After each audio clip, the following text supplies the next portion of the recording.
From the News Channel 5 Network, this is SportsLine.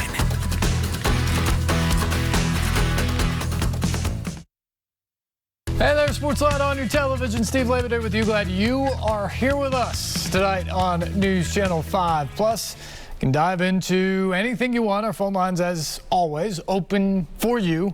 737-7767. We could talk about the Titans' back-to-back wins over two of the AFC favorites, at least from a preseason perspective. And now a huge game this weekend in Indianapolis against the Colts. A chance to take a 3-game lead in the division at the midway point of the season.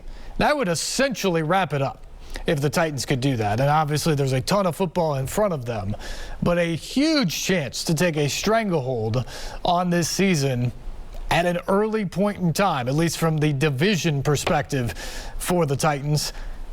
How much more confident are you in this team and what they can do this season based off what you saw in the last week? Because remember, it was just over a week ago that we were sitting there asking the question, can the Titans beat either the Bills or the Colts?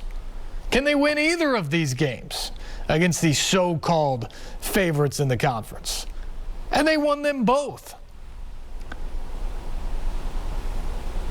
So now what is your expectation against the rest of the schedule? Because when you look at the rest of the schedule, there's not a lot there.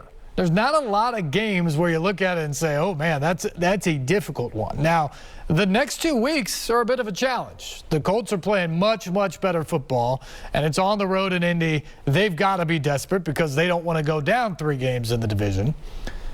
Then after that, you go to Los Angeles to take on a good Rams team. Sunday Night Football, that's going to be a difficult test. So the next 2 weeks are still difficult here. But once you get through that, the only remaining home game against a team with more than 1 win so far through 7 weeks of the season is against the Saints.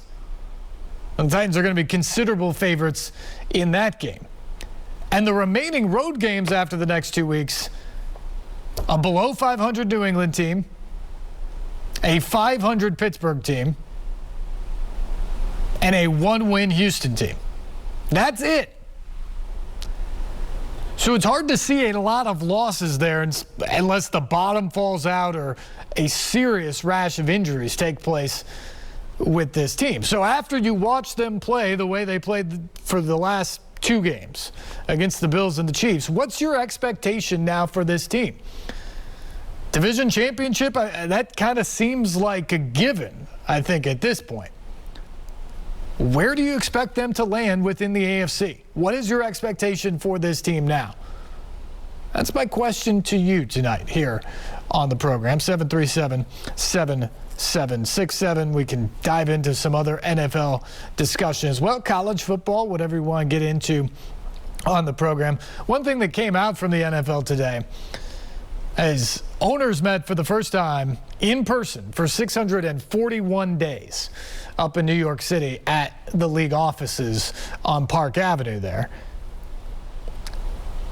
A lot of things under discussion today. They talked about the taunting rule. Roger Goodell said that he feels like it was blown out of proportion in the first couple of weeks.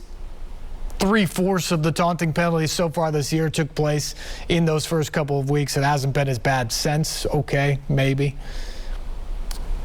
They talked a ton about the Washington football team investigation. They didn't really talk at all about the John Gruden part of that.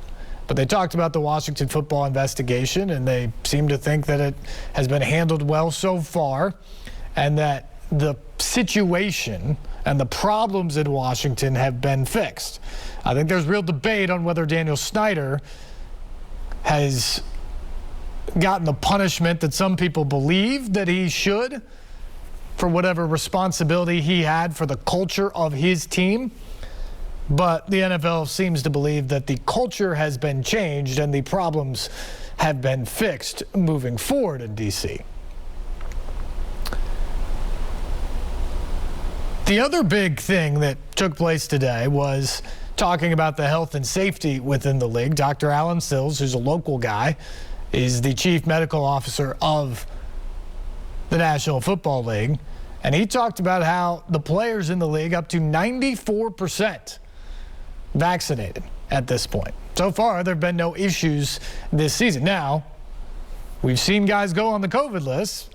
Packers saw another guy today, so now they have multiple guys on the COVID list ahead of a Thursday night showdown with the Cardinals. So there have still been issues in terms of positive tests, but at least to this point, we haven't seen anything like we saw here in Tennessee or in Baltimore last year, where you had games having to get pushed and teams having to shut down their facility due to the amount of positive tests that were coming in there. So that is certainly a positive. Dr. Sills talked about how that vaccination rate was really a sense of pride for the NFL and what they got done. And he talked about how the CDC's actually reached out to the NFL to try to find out how they were so successful in getting the shots administered to players and having that 94% rate. The strategy was what he called it. That's going to be an interesting discussion, because I don't know if you can use the same strategy that the NFL used on its players, which was, I mean, there's no other word for it. It was coercion to get them to do it. I don't know if you can use that quite the same on the general population. At least I sort of hope you can't, because that's not really applicable to a country like this. But that's one of the things he was bragging about today, is how the CDC was coming in for what they did. And, I mean, to be honest, what the NFL did was tell players that you're going to do this or your life is going to be utterly miserable.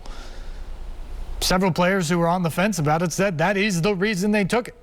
I mean, Ryan Tannehill, famously, quarterback of the Titans, said, look, I would not have done this. I did a ton of research. I talked to multiple doctors about my particular situation, and I had chosen that I was just fine without it. I don't have people in my life that are at great risk of this. I have a very young family. They're not at risk of this. And he said, my choice, given the research that I had done and the doctors that I had talked to, was that I wasn't going to do it. But the NFL made it to a place that, as the quarterback of this football team, I wasn't going to be able to be a leader. I wasn't going to be able to be with guys. And I think that's important. So I made the difficult decision to go ahead and get the shot.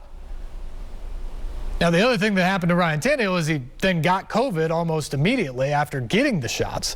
But from the NFL's perspective, they had a lot of guys like that who had that perspective on the shots and the vaccine. They didn't want to get it. And the NFL's rules on it came down to this.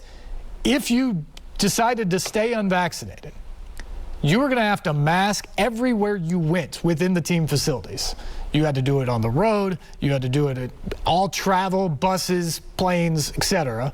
When you got to a road hotel, you weren't allowed to leave. You had to be in your room or in a meeting room at all times. It was as strict, if not in some cases stricter, for unvaccinated players this year than it was last year, when there was no vaccine for anybody in the league and they were just trying to make sure that they could play games. The other thing they had talked about is constant testing for the unvaccinated. A lot of the guys were willing to do that, by the way, but unvaccinated players, it started at 2 weeks. Vaccinated players, it started at 2 weeks. They've actually lowered that now. They have to get tested every week now that they've seen that vaccinated players can get COVID as well. But for the unvaccinated, it was going to be a daily chore for them, just like it was last year. And then the real thing that I think a lot of guys got into was the personal interaction type of stuff, because there were social distancing requirements for unvaccinated players that didn't exist for vaccinated players. And that goes for meeting rooms. It also went for the cafeteria and places like that, that if you picked up your food, you had to leave. You had to go back to your locker or some other place to eat it. And you couldn't do it with your teammates in the lunchroom or in the cafeteria. And the other thing that went into that is you couldn't go out. You couldn't be a spokesperson for the team. You couldn't do charity appearances on your own. You weren't supposed to go out in public. that was the type of rules that the NFL had mandated for their players. So, yeah, they got 94% participation. But those 94% really didn't have much of a choice if they wanted this season to be anything close to normal in terms of how they interacted with their teammates, what they could do with their family outside of the facility, what they could do in the community. All of that was off the table if they decided to stay unvaccinated. And the other thing that the NFL has done that we haven't seen in the general population to this point is the NFL has said that if you were previously infected, one shot of either of the mRNA vaccines is considered as full vaccination. That's not something that we've seen in the general public from the CDC, from local businesses, from employers, anything like that. Maybe there's a conversation that should happen, but the NFL has made that a possibility for players that doesn't really jive in to what the CDC has recommended for the general populace as well. So it was interesting to see kind of the braggadocious way the NFL went about its success in that regard today, because it doesn't really apply to the general public. Anyway, that was kind of the news from the NFL meetings today. It's always interesting when they get together because they make news. They talk about the big issues in the league. The best news about everything that goes with the COVID and the vaccines is that you don't hear any conversations anymore about whether the NFL season could be played or whether the NFL season should be played. This time last year, there were still significant conversations about, some people were saying it shouldn't be played at all, even though they had started and gotten a month and a half in. There were other people who just thought, given what they saw here in Tennessee and some of the other situations around the league that didn't quite get to that level, other people thought there's no way they're going to be able to play the full season. There's no way they're going to be able to do this without interruption. The good news now is those conversations are off the table. Nobody's having those types of conversations now based off the current climate. It just isn't there. So fortunately, we've reached that point in this whole equation. The NFL has done it within its league, and we're just talking about games right now. Phone lines are open, 737-7767. We can get back into the Titans, talking about their big week ahead going to Indianapolis. We can talk some college football. And coming up, we will get into the NHL and the Stadium Series here in Nashville. We'll get to that coming up on SportsLine. You're watching News Channel 5 Plus.